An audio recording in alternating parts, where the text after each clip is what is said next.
Kita masuk ke part selanjutnya. Ini sudah masuki masalah atau membahas tentang perhitungan dalam sediaan formulasi. Ya, kita lanjut. Lihat di sini ada dosis bahan aktif sediaan semisolid. Dalam menyusun formula sediaan semisolid, minta maaf ya, itu semisolid, maka yang digunakan untuk menentukan kadar bahan aktif adalah dosis lazim atau maintenance dose. Besarnya dosis lazim maupun maintenance dose ditentukan oleh jenis bahan aktif, umur dan atau berat badan penderita, serta rute pembagian umur penderita yang lazim digunakan untuk perhitungan dosis. Misalnya ini ada ya, misalnya dewasa. Bila tidak disebutkan lain, dewasa adalah 20 tahun ke atas. Obat tertentu dewasa dimulai dari 12 tahun ke atas. Kemudian anak-anak dari 1 tahun sampai 12 tahun. Kemudian obat tertentu tidak dapat diberikan kepada penderita di bawah 2 tahun. Dalam hal ini bayi 0 bulan sampai dengan 1 tahun atau geriatri atau manula 65 tahun ke atas. Kemudian menentukan kemasan terkecil. Jadi lama pengobatan misalnya 3 hari ya. Lama pengobatan misal 3 hari. Lama pengobatan ditentukan berdasarkan literatur terhadap penggunaan obat sampai tercapainya hasil yang diinginkan. Contoh, 3 hari digunakan untuk obat-obatan yang mengurangi gejala. Contohnya obat demam. Pemakaian lebih dari 3 hari diindikasikan merujuk ke dokter. Jadi kita misalnya ada ciri-ciri demam atau kita dalam keadaan demam, coba kita mengkonsumsi obat penurun panas atau paracetamol misalnya. Kemudian ketika sudah dikonsumsi dalam 3 hari tidak ada perubahan, maka baru dianjurkan kita untuk pemeriksaan lanjutan ke dokter. Kemudian volume sediaan yang dibutuhkan. Yang pertama, carilah rentang kemasan yang masih bisa digunakan tentang umur 1 sampai dengan 5 tahun dan 6 sampai 12 tahun selama pengobatan 3 hari. Sehingga untuk kemasan terkecil 60 ml atau 250 mg per sendok takar. Apabila misalnya aktif adalah bentuk esternya, maka menentukan dosis menggunakan perseratan dengan bahan aktif non ester. Kita bisa lihat ya tadi kan umur digunakan tentang umur 1 sampai 5 tahun, kemudian 6 sampai 12 tahun selama pengobatan 3 hari. Berarti dosis terkecilnya adalah 60 ml atau 250 mg per sendok takar dalam penggunaan selama 3 hari. Kemudian contoh, pada sediaan cair digunakan bahan aktif eritromisin stearat, BM-nya 1018,4, kemudian 1,39 gram eritromisin stearat setara dengan 1 gram eritromisin base. Menentukan takaran terkecil untuk eritromisin base, misalkan konsumen yang dituju dewasa, maka dosis yang diperlukan sampai 1 sampai dengan 2 gram per hari dibagi dalam 2 sampai 4 dosis. Kemudian dosis yang diperlukan sekali minum, bila sehari 4 kali, berarti 250 sampai dengan 500 mg. Bila dalam 1 sendok takar 5 ml dibuat mengandung eritromisin base 250 mg sama dengan 250 mg dikali 1,39 sama dengan 347,5 mg eritromisin stearat. Nah, dosis pemakaian untuk dewasa sekali 1 sampai dengan 2 sendok takar sehari sebanyak 4 kali 1 sampai dengan 2 sendok takar ya. Kemudian kita lihat ya. Ini 250 mg tadi dari sini ya. Bila sehari 4 kali diambil dari 250. Ini dosis terkecil ya, dosis terkecil atau kemasan terkecilnya. Kemudian di sini 1,39 gram diambil dari di sini tadi ya. 1,39 gram eritromisin stearat. Kemudian menghasilkan 397,5 mg eritromisin stearat atau sama dengan 1 sampai 2 sendok takar sehari atau sama dengan 4 kali 1 sampai dengan sendok takar. Kemudian prosedur dan etiket dituliskan ya, dalam 1 sendok takar 5 ml mengandung 347 mg eritromisin stearat dengan 250 mg eritromisin base ya. Kemudian ini perhitungan ADI-nya bisa dilihat ya, ada di tabel ADI atau acceptance delintek adalah perkiraan jumlah substansi pada makanan atau minuman digambarkan sebagai berat badan miligram per kilogram berat badan yang dikonsumsi sehari oleh manusia tanpa risiko kesehatan yang berat. Kita bisa lihat ya, nanti kalian bisa lihat sendiri di modul atau di materi-materi yang lainnya. Kemudian contoh perhitungan pada formula ini ya, perhitungan ADI dengan satuan kilogram per berat badan. Ya, bisa dilihat ADI Syaharin Na 2,58 mg, BB-nya pemakaian 30 mg pemakaian sehari, berarti umurnya 1 sampai 6 tahun, berat badannya 7,85 sampai dengan 16 kg. Nah, kita bisa lihat ya, kalian bisa lihat sendiri. Jadi 1 sampai 6 tahun 10 sampai 20 ml per 60 ml dikali 30 gram sama dengan 5 sampai 10 mg. Kemudian kalau umur 1 sampai dengan 12 tahun berarti 20 sampai dengan 40 ya. 40 ml per 60 ml dikali 30 mg sebanyak 10 sampai dengan 20 mg. Tidak melebihi jadi aman untuk dikonsumsi. Ini tadi kan 5 sampai 10, sedangkan AD-nya ini 19 ya, 19, sedangkan di sini AD-nya adalah 40, disedangkan sini 20 sampai dengan 20 mg, jadi tidak melampaui dosisnya, dosis ADI-nya.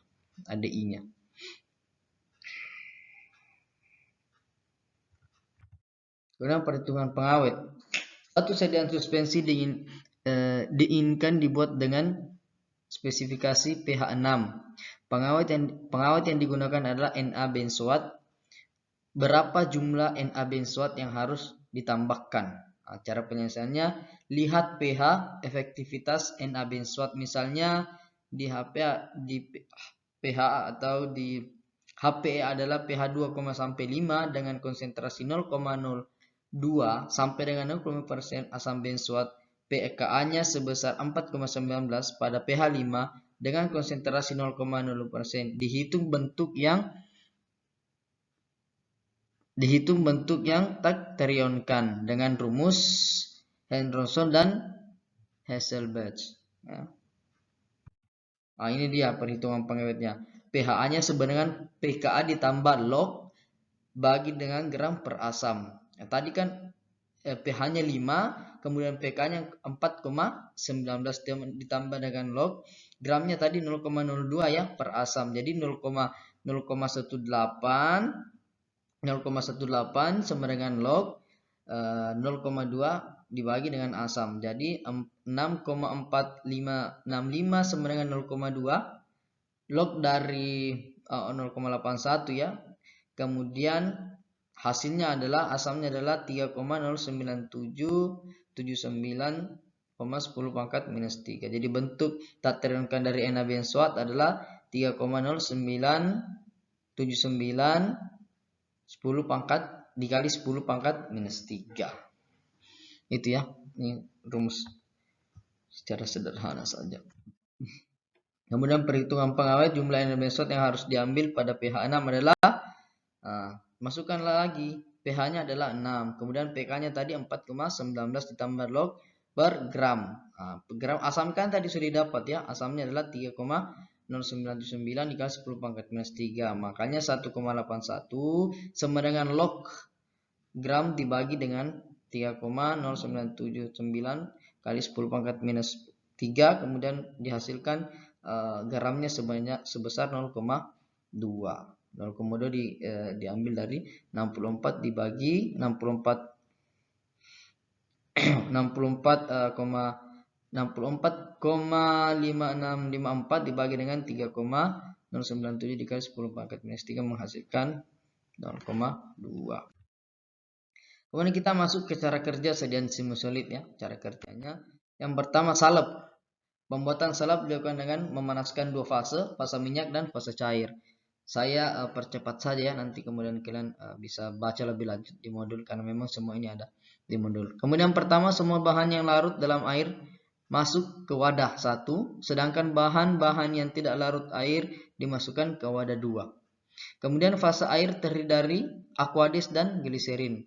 Formula 1, F ini formula 1 dan aqueous LS, gliserin, propil, paraben di formula 2. Untuk fase minyak terdiri dari asam stearat formula 1 dan asam stearat dan steril alkohol di formula 2. Kemudian kode fase kedua fase kemudian dilelehkan dengan menggunakan water bath pada suhu 80 derajat Celcius. Kemudian setelah keduanya homogen, dituangkan fase air sedikit demi sedikit ke dalam fase minyak dan digerus sampai dingin. Kemudian setelah itu ditambahkan minyak kemangi sesuai dengan konsentrasi formula dan digerus sampai salepnya homogen. Nah, itu ya.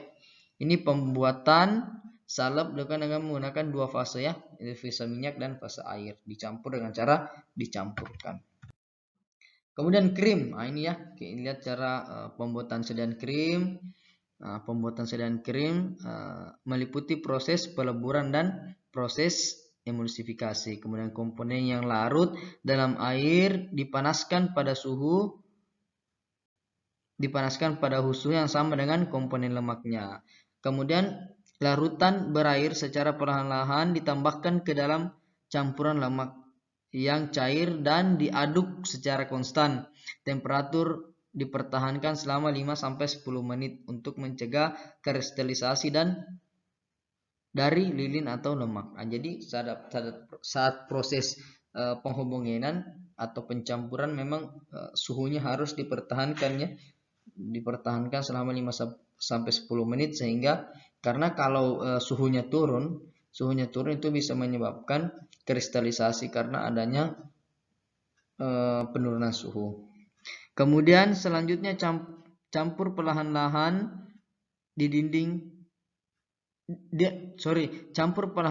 didinginkan dengan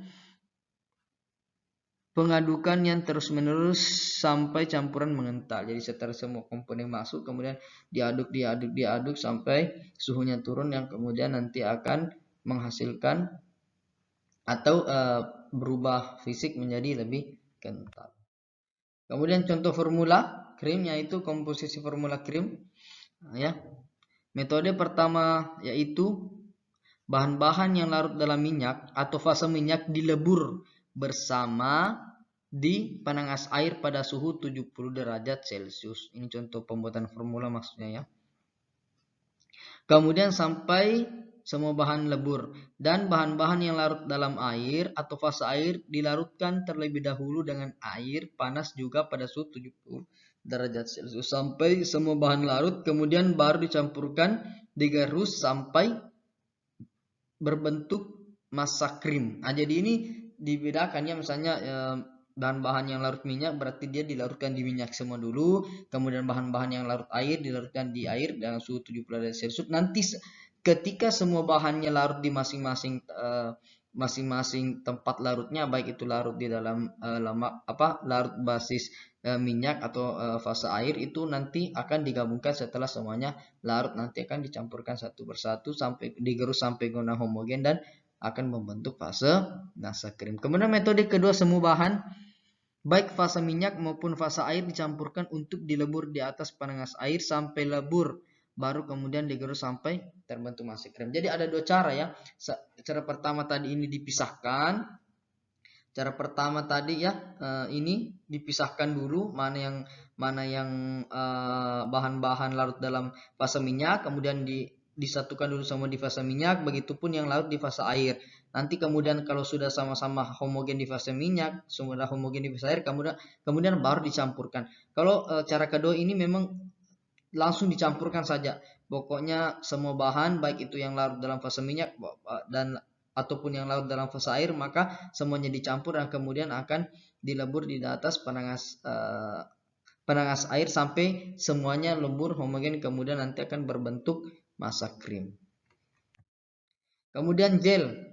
Pembuatan gel, pemanasan mortir, kemudian ditambahkan air panas, kemudian ditaburkan NaCmC di campuran hingga homogen hingga menjadi basis gel. Ini ada mortir, kemudian ada parafin, sodium, kemudian ada air sebanyak 2 cc, kemudian Pg 400, kemudian diaduk hingga homogen. Jadi mortirnya kemudian basis gel NSMC banding air panas 1:20, kemudian air hingga 150 gram, kemudian aroma belimbing dimasukkan ya. Misalnya kita menggunakan aroma belimbing selama 3 tetes. Kemudian diaduk hingga homogen dan heparin gel atau terjadilah sediaan gel ya. Itu singkat ya.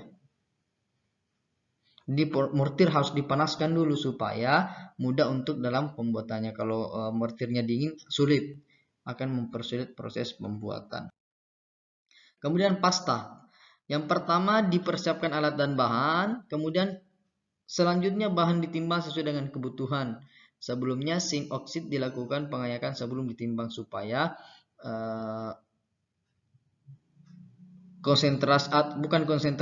tekstur yang kemudian didapatkan setelah diayak sesuai dengan kebutuhan. Jangan sampai misalnya kalau tidak diayak dia terlalu kasar ya, makanya bisa mempengaruhi sediaan kita. Kemudian dicampur zinc oxide, amilum singkong dan celamin dan diaduk hingga homogen ya.